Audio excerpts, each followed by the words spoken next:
out that I get to my facilities between 9:30, 10 o'clock. I've been going late. Today I went late with purpose though. I have a meeting at 1, a behavioral meeting. Some facilities will ask you to participate in them.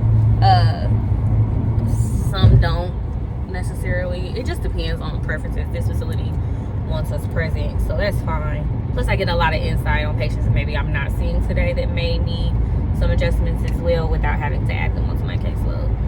So I wanted to talk, so this morning I just got off the phone because I was going to start this right when I got it. Right when I got in my car. But I had a patient family member call me. And so something that I have learned as a practitioner that I not necessarily paid, took mind to. I guess I did take mind to it, but it's different when you're on the floor or you're we're humping. This is the job, and this patient might need this, and this patient might need this, and so we're booking it. Okay, so I know for a fact when I was in the ICU, it's like everything is on a time frame because I never know when something can go left. All right, so I'm losing, but me having that mentality now as a provider, I can recognize that mentality is not the best mentality because I'm looking at my job aspect and not necessarily considering what my patient might be experiencing. For example, I have patients, and this is in every facility, who I'll get told is behavioral, cussing out the staff members, yelling, hooting and hollering, non-compliant with care, blah, blah, blah, blah, blah. Okay. And so when I go to, and this is dementia, no dementia, it's universal. Okay.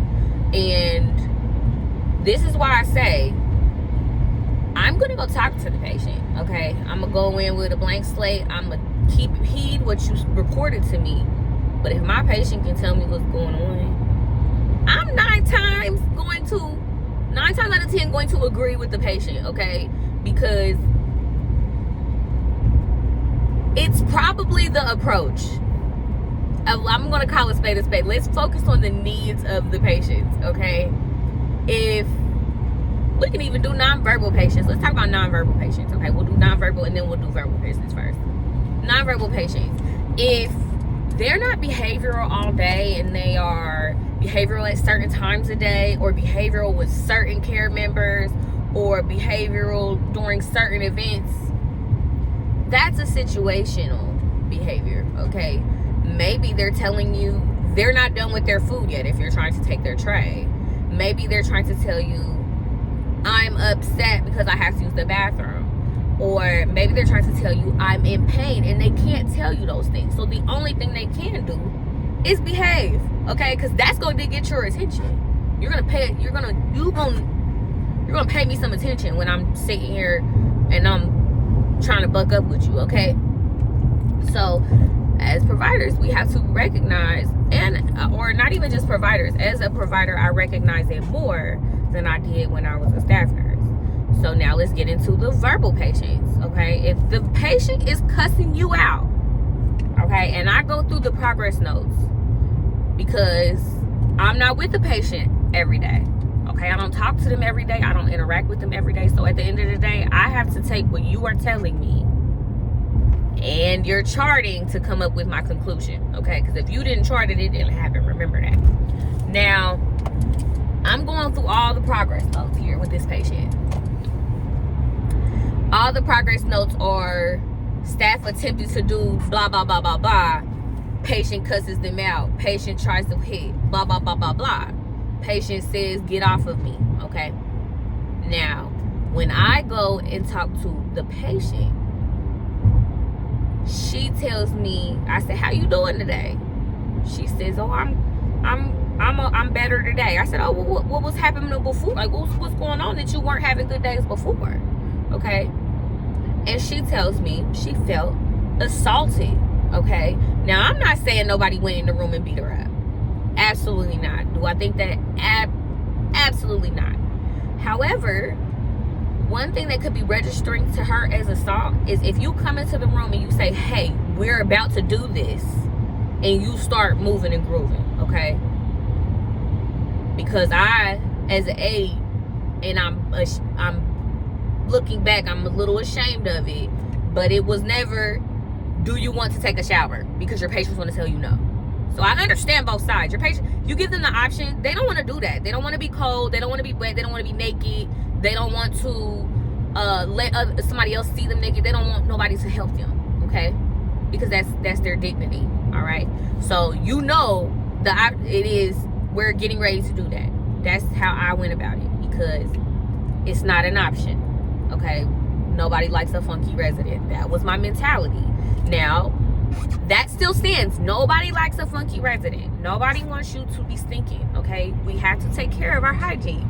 If you feel good, if you smell good and you're clean, you'll feel better, okay? So I still stand on business when it comes to that. You do need to clean yourself.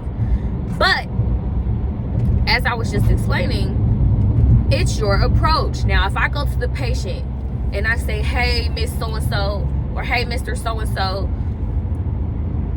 can we make sure, can we get you cleaned up? Give them their options, okay? Give them the option. Because if you just get to touching somebody without them saying, yeah, we can go ahead and do that, you're taking away their choice, and that can feel like assault to them. It's not that they just cussing you out. It's not that they just being mean and nasty. It's because that person is grown. That patient is grown. Now imagine a 20-something-year-old person coming up to you and telling you what you about to do. Are you going to take that well? No. I know I'm not. Because if it's something I don't want to do, I don't want to do it. Plus, you're telling me what I'm about to do. You cannot do that. Regardless if the patient has dementia or not, it's all about your approach. If you go to them and be like, hey, is it okay if we do this? And you wait for a response, 9 times out of 10, you'll get a better reaction to you.